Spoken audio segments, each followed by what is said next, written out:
वस्तु हो ही नहीं सकती जिसका कोई इतिहास ना हो।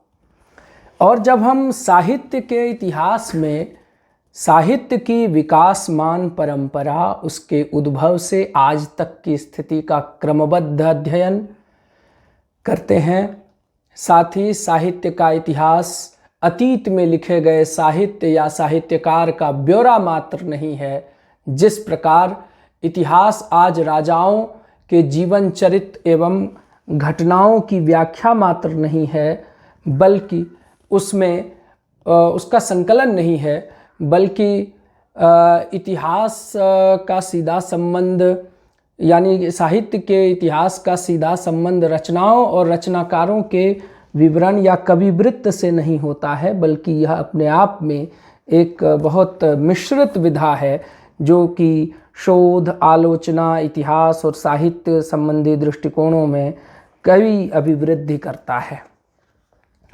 मेरे पास जो साहित्य का इतिहास, जो हिंदी में जो साहित्य के इतिहास दृष्टि संबंधित जो किताबें मेरी जानकारी में है, उसमें से सबसे अच्छा काम मैं प्रोफेसर मेनेजर पांडे के का मानता हूँ साहित्य और इतिहास दृष्टि को लेकर। उसमें पांडे जी कहते हैं कि साहित्य के इतिहास की अवधारणा विगत 3-4 दशकों से साहित्य चिंतन के क्षेत्र की एक महत्वपूर्ण लेकिन विवादास्पद समस्या बनी हुई है। साहित्य के इतिहास का स्वरूप तो विवाद का विषय है ही, उसकी आवश्यकता और संभावना को भी संदेह की दृष्टि से देखा गया है। इसके अलावा प्रोफेसर पांडे इसकी भूमिका में भी कई महत्वपूर्ण सवाल को उठाते हैं, यानी कि इसमें उन्होंने जो हार्टमैन की दृष्टि है उसको भी लिया है कि साहित्य का इतिहास एक बौद्धिक अनुशासन के रूप में ही नहीं बल्कि साहित्य की रक्षा के लिए भी आवश्यक है। और जब हम साहित्य के इतिहास पर बात करते हैं तो साहित्य का इतिहास न तो वर्तमान से पलायन का साधन है, न अतीत की आराधना का मार्ग। ये प्रोफेसर मेनेजर पांडे का कथन है। वह ना तो अतीत के गड़े मुर्दे उखाड़ने का फल है, ना ही वर्तमान के कटु सत्य के दंश से बचाने वाला कल्पना लोक। इतिहास न अतीत की अंध पूजा है, न वर्तमान का तिरस्कार। इसलिए इतिहास दृष्टि की बहुत आवश्यकता होती है। साहित्य की भी इतिहास दृष्टि उतनी ही ज़रूरी है, क्योंकि उसमें कई चीज़ें होती हैं। प्रोफेसर मेनेजर पांडे कहते भी हैं कि नवोन्मेष का नियम होना चाहिए। हालांकि ये जो नियम उन्होंने निर्धारित किए हैं, ये एलेमर हेकिंस का जो एलेमर हेकिंस ने जो विकास के 7 नियमों की, यानी कि साहित्य के विकास के सिद्धांतों की समीक्षा करते हुए जो एल्मर हेकिंस ने विकास के 7 नियमों की चर्चा की है, उसमें पहला नियम आता है नवोन्मेष का नियम, दूसरा नियम आता है निरंतरता का नियम, तीसरा नियम आता है घटाव बढ़ाव का नियम, चौथा नियम जो और महत्वपूर्ण है वो है कि आवयविक विकास का नियम, और अत्यधिक परिपूर्णता का नियम, पृथक्कीकरण और संश्लेषीकरण का नियम, संचयन का नियम। इस तरह से कई सारी अवधारणाएं साहित्य के इतिहास संबंधी दृष्टिकोणों को लेकर स्पष्ट है। साहित्य के इतिहास की जब हम चर्चा करते हैं तो यह स्पष्ट है कि साहित्य का इतिहास सिर्फ अतीत में लिखे गए साहित्य या साहित्यकारों का विवरण, ब्यौरा, जीवन चरित्र, घटनाएं सिर्फ नहीं है, बल्कि साहित्य के भीतर उबल रहे सवालों, साहित्य के भीतर जो बन बिगड़ रहे सवाल हैं, साहित्य के साथ जो आते हुए सवाल हैं, और उन सवालों में जो उसकी एक पूरी परंपरा है, उसका विवेचन विश्लेषण इस साहित्य के इतिहास के भीतर किया जाता है। और इस पर कई सारी मान्यताएं हैं। उन मान्यताओं पर मैं न जाते हुए जो हमारे हिंदी के 2 बड़े आचार्य हुए, आचार्य रामचंद्र शुक्ल और आचार्य हजारी प्रसाद द्विवेदी, अगर हम हिंदी साहित्य के इतिहास में व्यवस्थित इतिहास दृष्टि को लेकर बात करें तो ये 2 बड़े नाम, आचार्यों के नाम हमारे सामने में आते हैं। आचार्य रामचंद्र शुक्ल ने लिखा है कि जबकि प्रत्येक देश का साहित्य वहाँ की जनता की चित्तवृत्तियों का संचित प्रतिबिंब होता है, तब यह निश्चय है कि जनता की चित्तवृत्ति के परिवर्तन के साथ साथ साहित्य के स्वरूप में भी परिवर्तन होता चला जाता है। आदि से अंत तक इन्हीं चित्तवृत्तियों की परंपरा को परखते हुए साहित्य परंपरा के साथ उनका सामंजस्य दिखाना साहित्य का इतिहास कहलाता है। ये साहित्य के इतिहास को लेकर आचार्य शुक्ल की मान्यता है।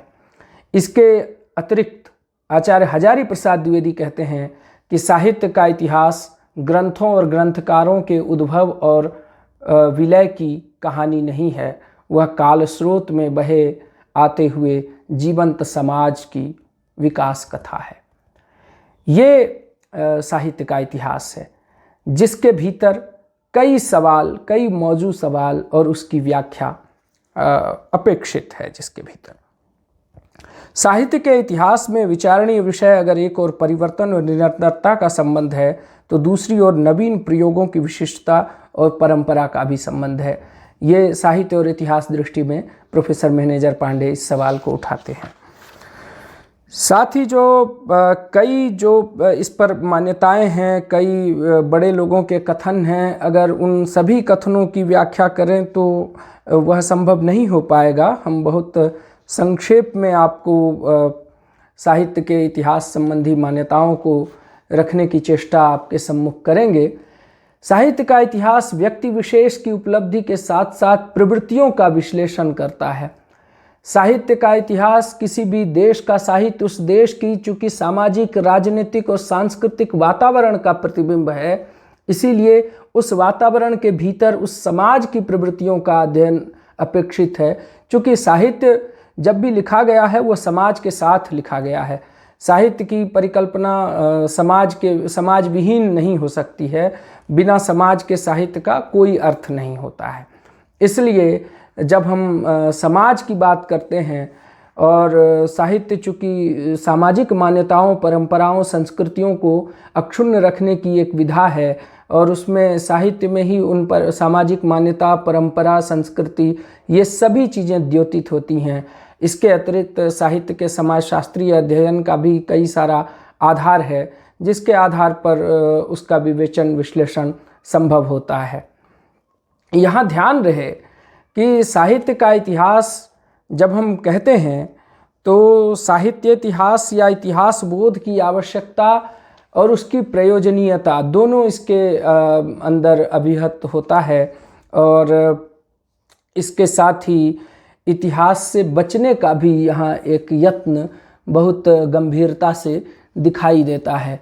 क्योंकि साहित्य में मान्यताओं, प्रवृत्तियों, पृष्ठभूमियों और जो भीतर जो समाज के भीतर बन उबल मिट और गढ़े गए सवाल हैं, सामाजिक मान्यताओं, परिस्थितियों, प्रवृत्तियों के साथ साथ उन सब का विवेचन, विश्लेषण हम एक साहित्य के भीतर करते हैं।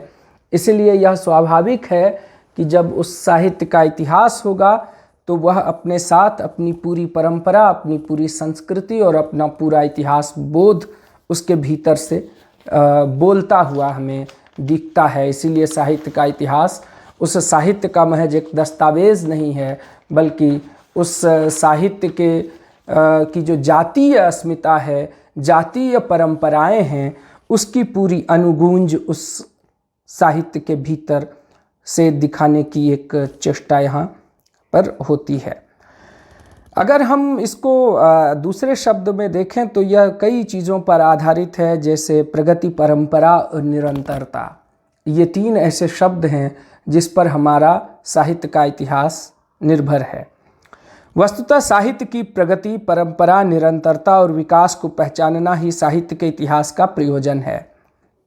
यह ध्यान रहे कि साहित्य की प्रगति, परंपरा और उसकी निरंतरता को और विकास को पहचानना ही साहित्य के इतिहास का प्रयोजन है। यह भी ध्यान रहे कि परिवर्तन और निरंतरता को वह व्याख्यायित करता है।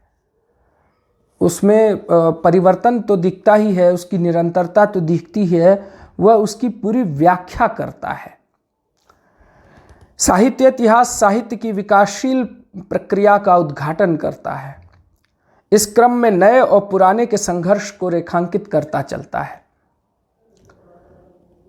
इसके अतिरिक्त इसमें विभिन्न आंदोलनों, परिवर्तनों और नवीन प्रयोगों के संबंध का भी विवेचन होता है। जो दूसरा महत्वपूर्ण बिंदु है, परंपरा, जो प्रगति, परंपरा और निरंतरता के अतिरिक्त जो दूसरा बिंदु है वो है वर्तमान परिप्रेक्ष्य में अतीत का मूल्यांकन। जब हम इतिहास की तरह इसमें भी वर्तमान परिप्रेक्ष्य में अतीत का मूल्यांकन करते हैं तो स्पष्ट है कि हम परिप्रेक्ष्य हमारा वर्तमान रहता है, तथ्य अतीत का होता है, लेकिन हम उसका जो विवेचन विश्लेषण करते हैं वह वर्तमान की अवधारणाओं के अनुरूप करते हैं। साहित्य इतिहास भी मूल्यांकन परक होता है। साहित्य के इतिहास लेखन में अतीत को ठीक से परखने और समझने के लिए वर्तमान की सही समझ बहुत ज़रूरी है। वर्तमान से कटी साहित्य चेतना न तो अतीत को समझ पाती है और न ही वर्तमान को। तीसरा महत्वपूर्ण जो इसमें आयाम है वो है कृतियों का मूल्यांकन। साहित्य के इतिहास में कृतियों का मूल्यांकन और स्वाभाविक मूल्यांकन बहुत ज़रूरी है। साहित्य के इतिहास में कृतियों का मूल्यांकन भी किया जाता है, उसके विचार पक्ष, उसके कला पक्ष, उसमें अवधारणाओं और परिस्थितियों का भी मूल्यांकन होता है। विचार पक्ष और कला पक्ष पर गंभीरतापूर्वक विचार किया जाता है। साहित्य का इतिहास केवल रूप और अंतर्वस्तु का इतिहास नहीं होता, वह रचना में व्यक्त रचनाकार की सृजनशील चेतना का भी इतिहास होता है।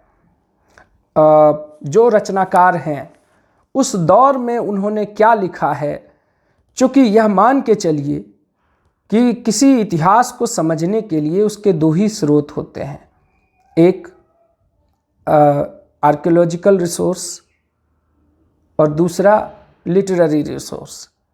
तो जो लिटरेरी रिसोर्स होता है, जब हम किसी इतिहास में कल्चरल हिस्ट्री को देखते हैं तो उसमें सबसे बड़ा रिसोर्स लिटरेरी रिसोर्स होता है।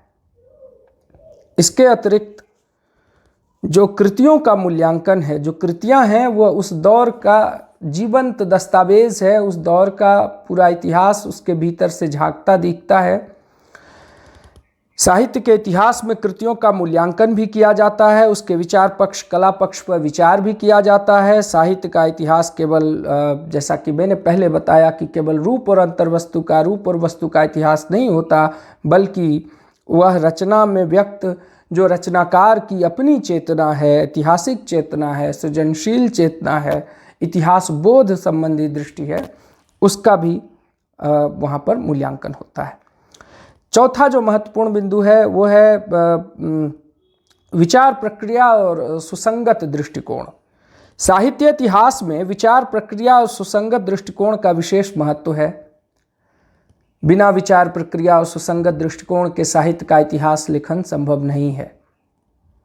कई बार आपको देखने को मिलेगा कि इतिहास, जो साहित्य के इतिहासकारों ने भी किसी एक कवि के प्रति ज़्यादा मोह दिखा करके दूसरे कवि के प्रति जो उनकी धारणा थी उसको उन्होंने रेखांकित कर दिया। इससे एक नुकसान ये हुआ कि साहित्य के इतिहास में जिस गंभीरता के साथ सभी कवियों का मूल्यांकन होना चाहिए था वैसा हो नहीं पाया। कई बार इतिहासकार, साहित्य का इतिहासकार इस भ्रम में चीज़ों को चीज़ों की सही व्याख्या तक वो नहीं पहुंच पाते कि उनको जिस कवि से लगाव होता है उस कवि से लगाव के कारण दूसरे कवि कहीं छूट जाते हैं या उसका मूल्यांकन उतना तटस्थ, निर्भीक और स्वाभाविक नहीं हो पाता। विचार प्रक्रिया और सुसंगत दृष्टिकोण पर जब हम बात करेंगे तो साहित्य इतिहास में विचार प्रक्रिया और सुसंगत दृष्टिकोण का बहुत महत्व है। ऐसी विचार प्रक्रिया जिसमें प्रत्येक परिवर्तन की व्याख्या हो, ऐसी विचार प्रक्रिया जिसमें साहित्य इतिहास को समग्रता में प्रस्तुत करने में बल दिया गया हो या वो उसमें सक्षम हो। समग्र इतिहास में, समग्र साहित्य के इतिहास में एक और जनता की चित्तवृत्ति है, उस जनता की चित्तवृत्तियों की पूरी परंपरा है और साहित्य की पूरी परंपरा है। नए पुराने के संघर्ष का मूल्यांकन है। तो दूसरी ओर रचना और रचनाकार की सृजनात्मक क्षमता को भी वर्तमान की कसौटी पर कसा जाना यहाँ स्वाभाविक है। इस प्रकार साहित्य का इतिहास साहित्य की विकासमान परंपरा को उद्घाटित करता है। वह साहित्य के विकास को रेखांकित करने के साथ साथ उसका मूल्यांकन भी करता चलता है। और जब हम इस रूप में उसे देखते हैं तो किसी भी साहित्य का इतिहास लिखते समय रचनाकार कई चरणों से, यानी जो वो इतिहासकार होता है वह कई चरणों से होकर गुजरता है। पहला है कि वो सामग्री संकलन करता है, काल विभाजन और नामकरण करता है और मूल्यांकन करता है। ये 3 काम उसके जिम्मे होते हैं। सबसे पहले इतिहासकार स्रोत सामग्री का संकलन करता है। स्रोत सामग्री के संकलन के साथ ही वह विशिष्ट रचनाकारों और रचनाओं की पहचान करता है। इसके साथ साथ वह परंपरा के वैज्ञानिक अनुशीलन के लिए काल विभाजन और नामकरण की समस्या पर विचार करता चलता है और वह प्रवृत्तियों की खोज और विश्लेषण करता है। इसके बाद वह युग विशेष और प्रवृत्ति के अंतःसंबंध का विश्लेषण करता हुआ वर्तमान संदर्भ में उसका मूल्यांकन भी करता है।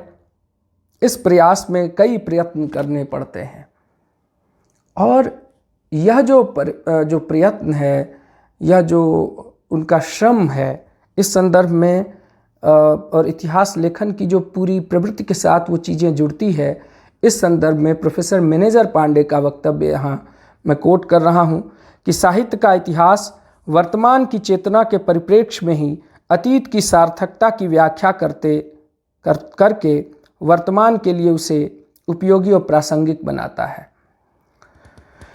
अगर हम इसके मूल उत्स को समझने की चेष्टा करें तो साहित्य का इतिहास साहित्य भी है, इतिहास भी है, सांस्कृतिक इतिहास भी है, कला का इतिहास भी है, परंपराओं का मूल्यांकन है, संस्कृतियों का मूल्यांकन है।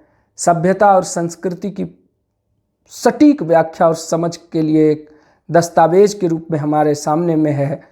वह एक तरह से हमारा पूरा सांस्कृतिक इतिहास को समझने में एक दिशा देने का कार्य वो साहित्य का इतिहास करता है। साहित्य के इतिहास में समाज की विकास कथा तो होती ही है, साथ ही साथ उसमें कला पक्ष का मूल्यांकन भी होता है। वह मानव चिंताधारा के विकास क्रम को निरूपित करने के साथ साथ अभिव्यंजना शिल्प के क्रमिक विकास को भी दर्शाता है। उसमें युग विशेष के व्यक्तित्व का उद्घाटन होता है। उसमें एक ओर जहाँ जातीय जीवन की प्रामाणिक झांकी देखने को मिलती है, वहाँ दूसरी ओर साहित्यिक मूल्यों का मूल्यांकन होता है। यह एक ऐसी मिलीजुली विधा है जिसमें शोध, इतिहास, समीक्षा, आलोचना, साहित्य संबंधी दृष्टि, सभ्यता समीक्षा, सब कुछ इसके भीतर में संगुम्फित हो जाते हैं। इसीलिए साहित्य का इतिहास को समझने में चाहे जितना समय लग जाए, लेकिन यह बहुत आवश्यक है और ज़रूरी भी। इसलिए आवश्यक और ज़रूरी है कि यह नए सीमित अर्थ में बहुत निश्चित दिशा देने का कार्य यहाँ पर देखने को मिलता है।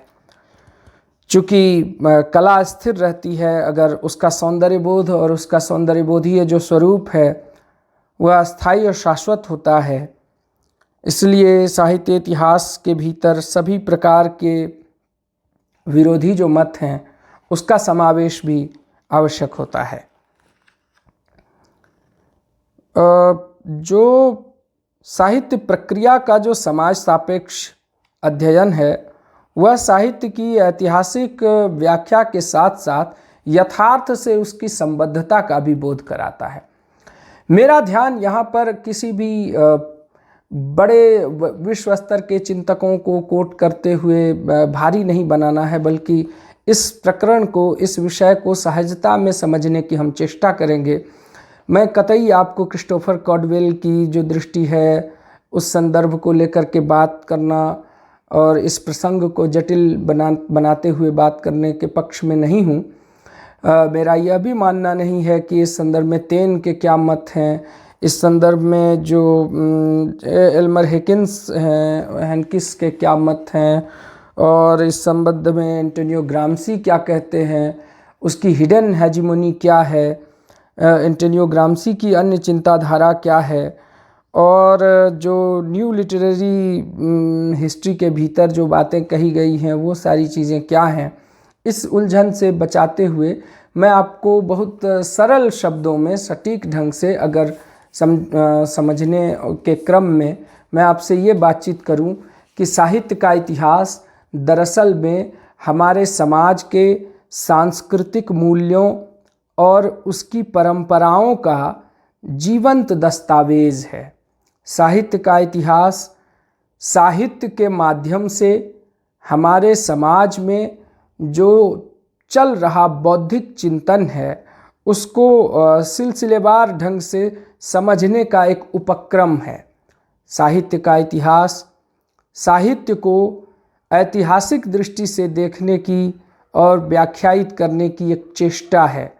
साहित्य का इतिहास साहित्य के भीतर के सवालों को और उसकी गंभीरता को परखने, समझने और नई दृष्टि देने का कार्य करता है।